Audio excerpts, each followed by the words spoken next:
Luis, thank you so much again for joining me today with this conversation on healthcare.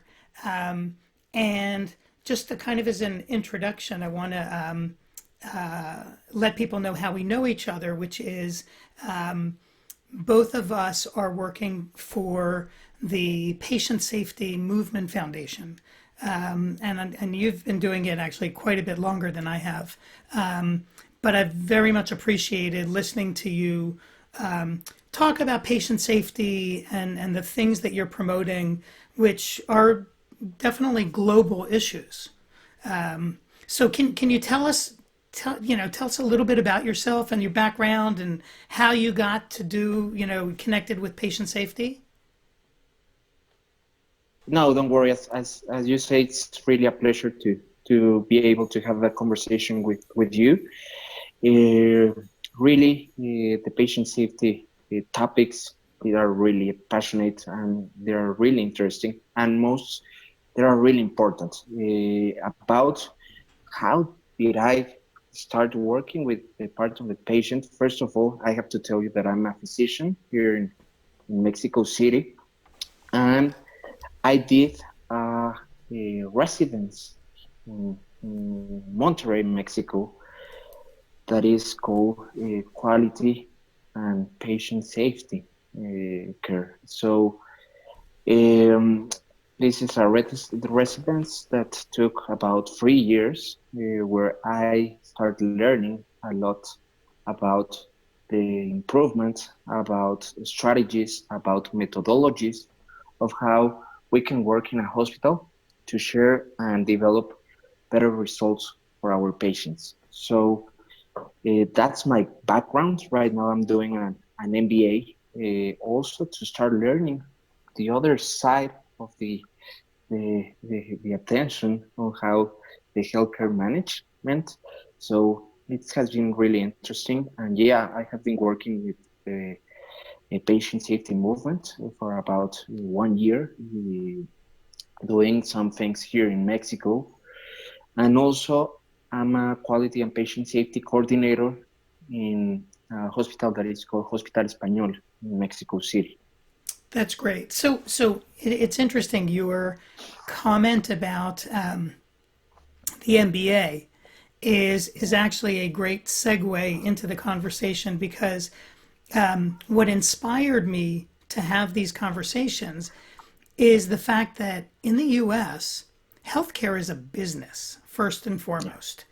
And it's very different from, I think, how healthcare is kind of practiced around the world. I'm interested in hearing what healthcare looks like in Mexico.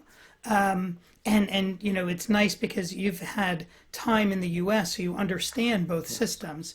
And even some of the questions that I'm going to ask are funny because in Mexico City, so my first question in the US, because healthcare is a business, not everybody has healthcare. And Mhm. most healthcare is offered through employers. So in Mexico, how do people get healthcare coverage? Like, who's covered? Is there anybody who's not covered? And, I'd love to hear about, like, what is it that people get, as a basic line of coverage? Yeah, well, this is really important because, as you may say, every country has different health systems. Here in Mexico, by the Mexican Constitution, it establishes that all the people in Mexico can have the access to universal health care. Of course, this has some variations. For an example, in Mexico, we have like a vertical segment model. In this case, to explain a little better, it's vertical because we have three main segments, okay? The private segment, the social security segment, and the public segment. These segments are where the population in Mexico goes, depends on different factors like insurance, like the possibility to pay the services, the type of service that they require. And it's interesting because it's difficult to change from one segment to another. I will explain a little about this. For an example, the private segment, and this is similar to the US, really the private segment. You need an insurance, in this case, to be able to go and use this kind of services. Of course, if you do not have the insurance, you need to do the out of the pocket payment so you can be able to have these services. The social security changes a little. Why? Because the social security is a protection for the formal employees. So, not only of the companies, but of the government and all their institutions. So is So, Social yeah, Security considered coverage for government employees? Like how does somebody fall into the Social Security segment? yeah, it's the government employees, but also the employees that have a formal work with a company. The company, as a facility, they give like the social security service. So with that, the employee can access to these social security services. This is the big segment of the population. It is the biggest It's segment. Okay. Yeah, it's about 60 to 70% of the population Interesting. goes to these institutions. And the third segment is the public segment. This is the segment that does not have an insurance, that does not have the social security services because they are not like formal employees. And the only possibility that they have is to go to this kind of services. And this it's also tricky because they have to pay like a little fraction, depends of the incomes that they have, so they can access to the services. Of course, the one of the weakness of this social security services on public services is really the access and the waiting time. So a lot of people prefer to go to a segment that is the local medical services.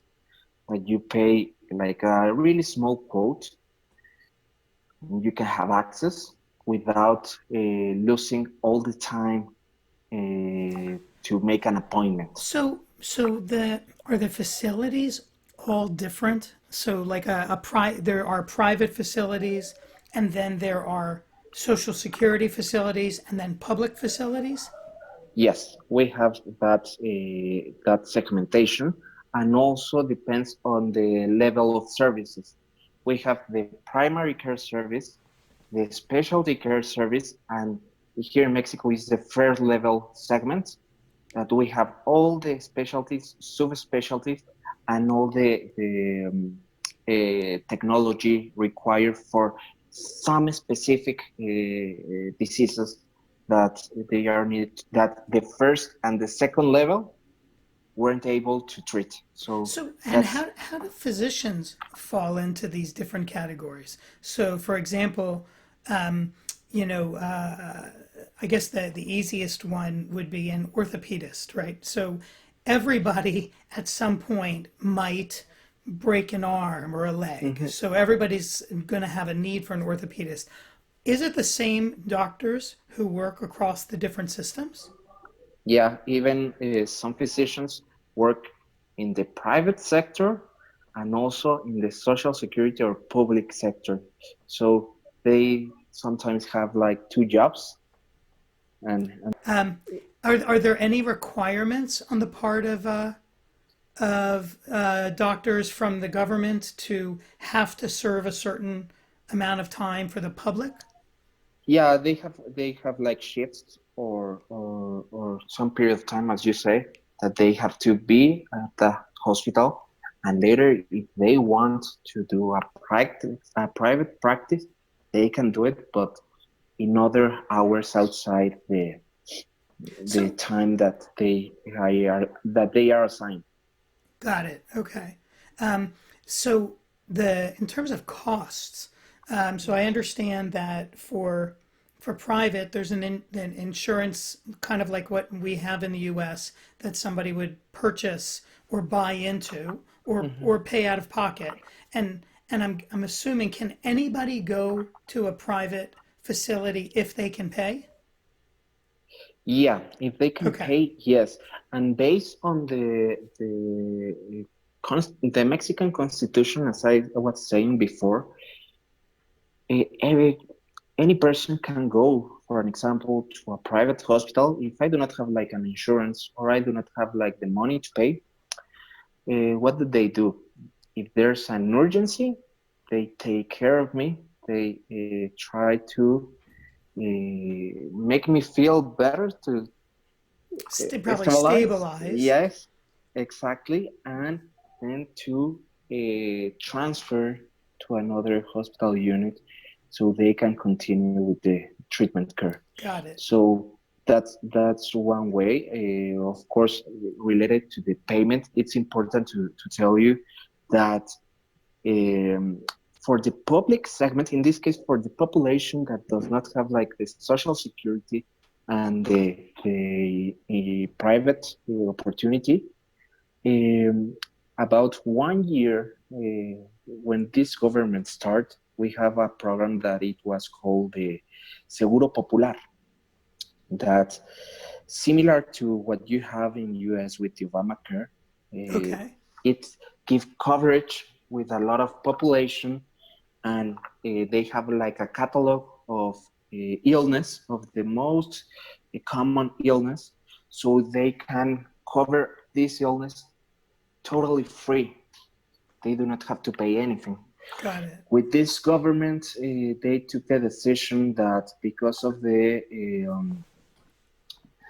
the type of catalog that they have, because they didn't think that the coverage of the illness was enough, or the coverage of the population was enough, they finished this program and they started a new one that is called INSABI, Institute for Health and Wellbeing, in English, and they are trying to reach the universal care, but it's a difficult challenge because they do not have the follow up of what the Seguro Popular was doing, Right. and really the amount of time that they have to do a lot of changes So in the system. is the Seguro Popular like public? Yes, It is. So that falls into the public segment. yeah, it was completely free. Got it.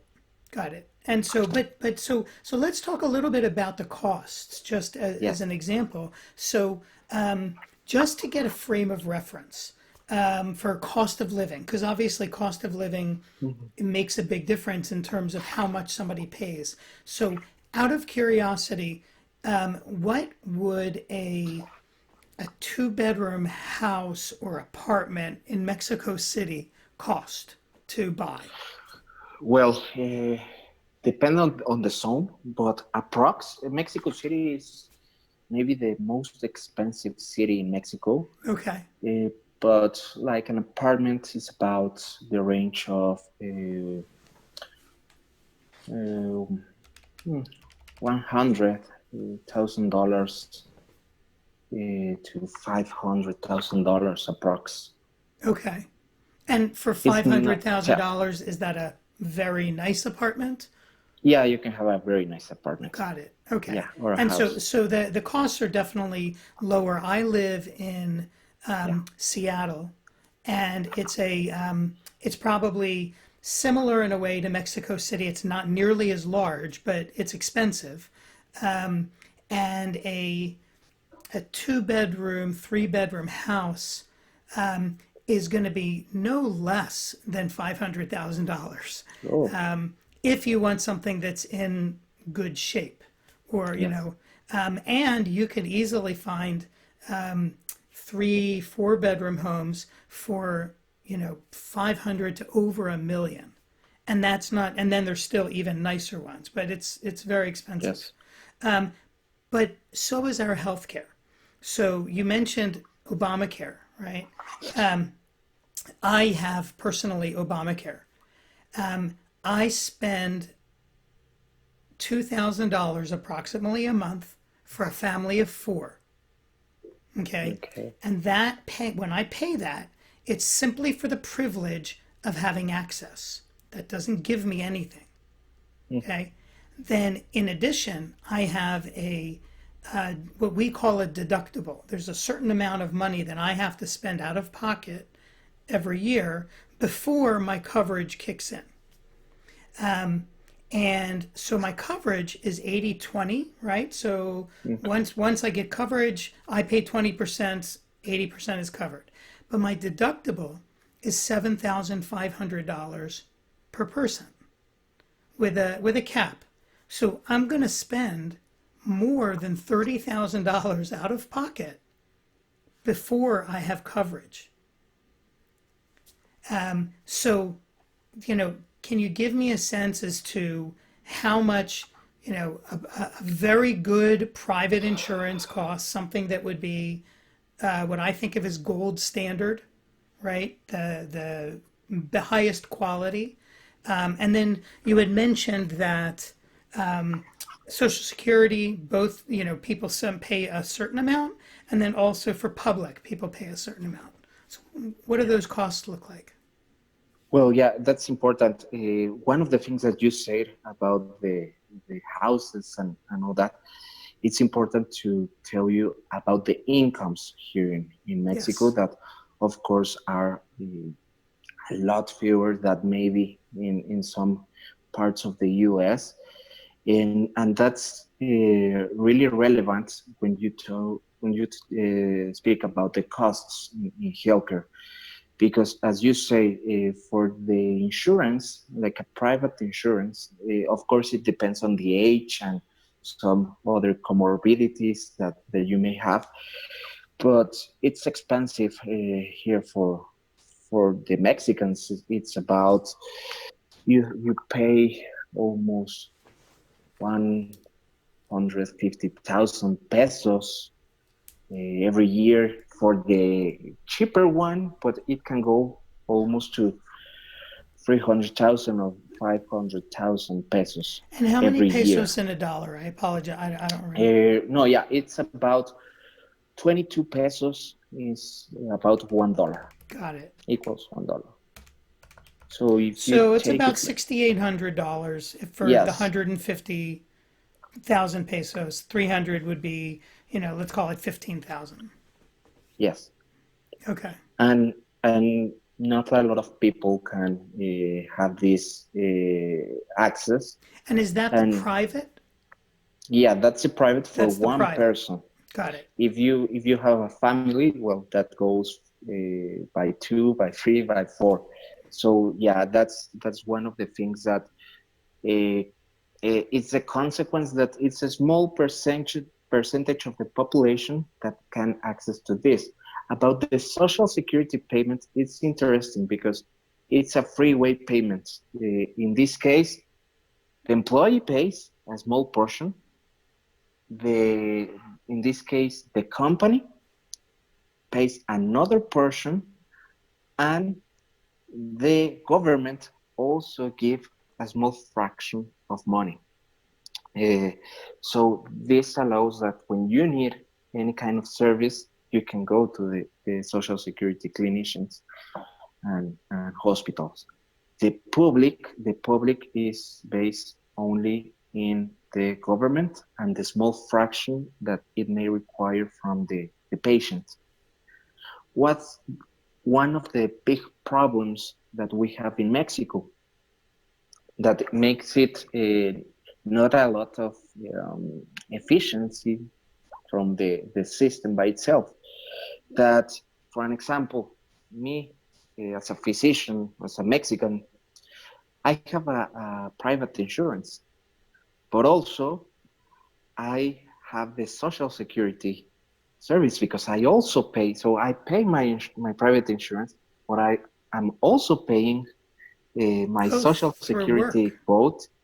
And also, if I have any kind of illness and I do not want to go to a hospital or the social security services because of the waiting times, I can go to the private physician and I pay it again. So there's a lot of duplications in the part of the system that really creates that almost 50% of the expenditures in healthcare is really out of the pocket of the Interesting. patient. Interesting. So it's actually more like the US than most places that I have spoken with in the past. Which is hard because having healthcare be such a large expenditure means that well let me ask you a question. So as a physician, understanding the Mexican system as it is, do you feel that people are getting the quality of care that they should? Well, that's one of the big difference that you can see in different organizations. The hospital do the best of what they can, but yeah, there's a reality that a part of the equity is not really the same. Like if you have in Mexico City, and then if you go to, for example, Chiapas, one of the states in Mexico, it may vary in the part of the quality of the attention because the resources are not the same.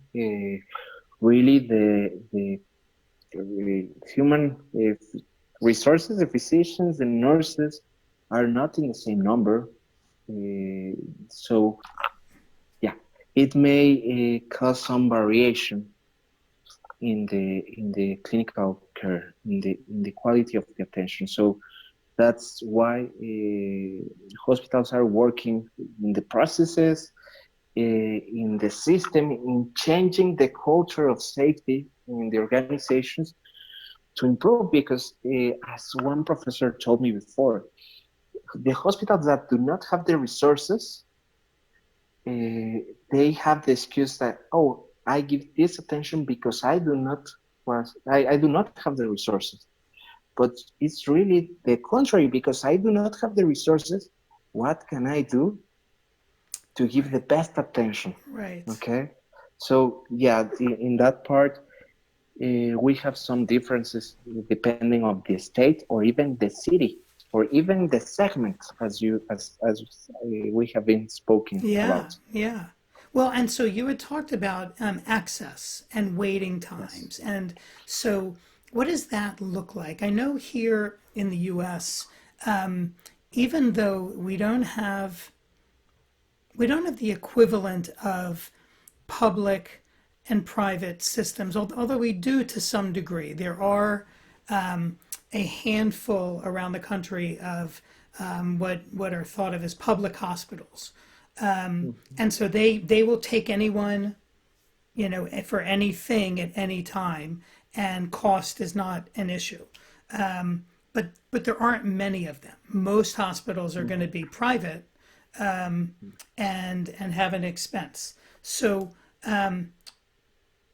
how do people? It's funny. I had a question there, and I can't remember what it was.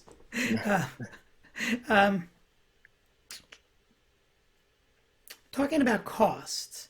So the access to care is based really on how well somebody is able to pay. So, I know what I was saying. So, if somebody is coming in at the public level and they Mhm. need a transplant or they need something significant, how does the system work? What are waiting times like?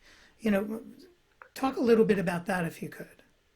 Well, of course, it depends on the urgency of the patient. For an example, breast cancer. That is one of the main cancers here in the women in Mexico. The waiting times depends on the institution, but normally in the public, it takes some period of time to give the attention. What it depends? It depends on on being able to go, because the process is like this. You go first with the primary care attention. That's one of the main forces of this government, to establish a good primary care attention. Then you are referred to the second segment, or the specialty physicians. So that period of time can mark the difference. Sometimes it can be shorter, but sometimes it can be longer, depends on the demand of the services. So if you tell me about the waiting time, yeah, it depends on that, on the demand of the services and the resources that we may have. Because even in the public segment, you can have a very good attention. There are Right. very good hospitals, but also we have a lot of demand of the services. So that's what it So depends on the is waiting time. something like breast cancer screening, is that made available to everybody? Yes, the breast cancer, the cervix cancer, and really the most common illness.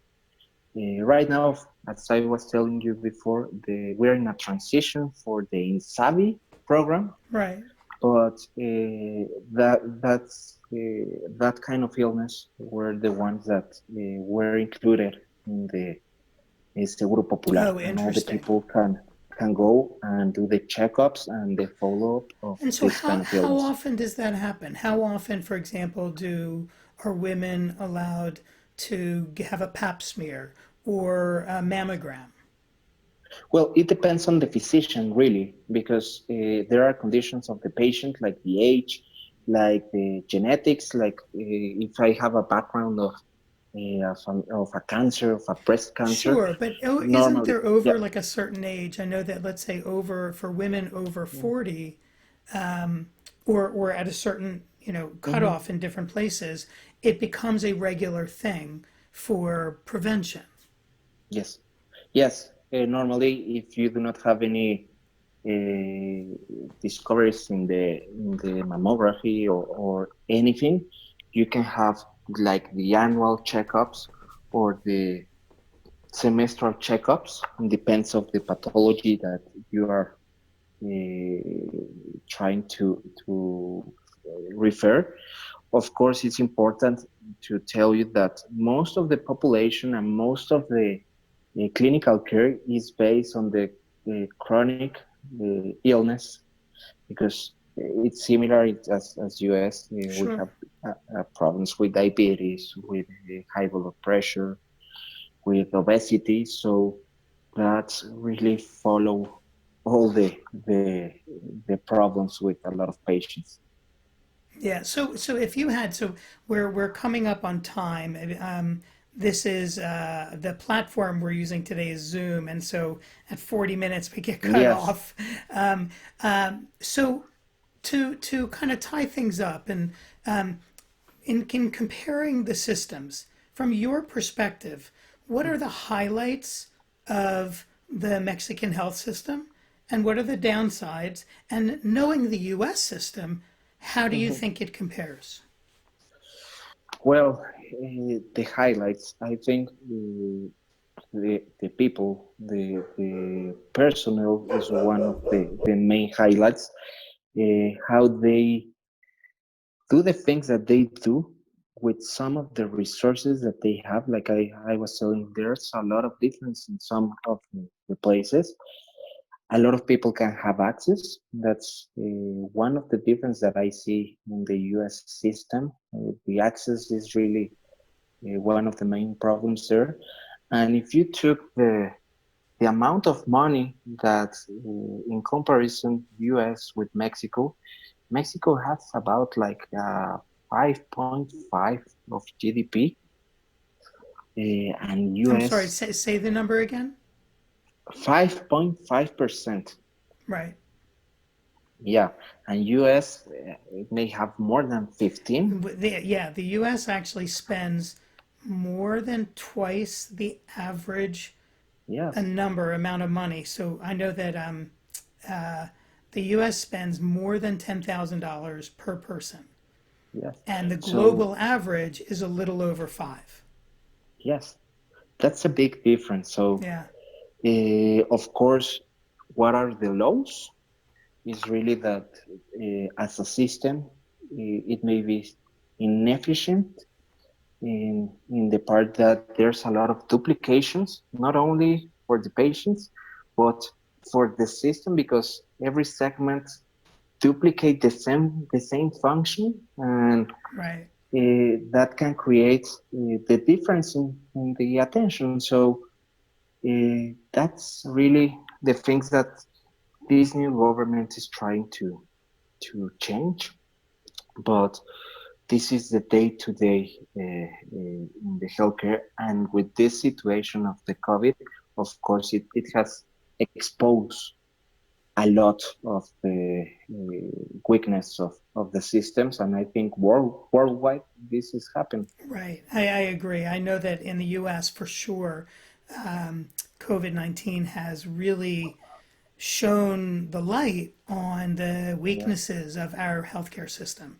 But that's definitely true around the world. yes, So let's wrap up. When we're gonna, I'm gonna officially wrap up, and then but just hang on a second. So thank you again for the time today. I really appreciate it, yeah, and I do think that it's interesting for people, but especially Americans, to hear the differences between the systems. Interestingly, Mexico is probably the most like the U.S. system with all the people that I've spoken to so far, and that's not a good thing, because costs are high. It's expensive for an individual, and access is limited. So, yes, but I appreciate the fact that both of us are actively working towards making that better, of right? course, So, of course. all right, Luis, thank you so much, and I appreciate the time.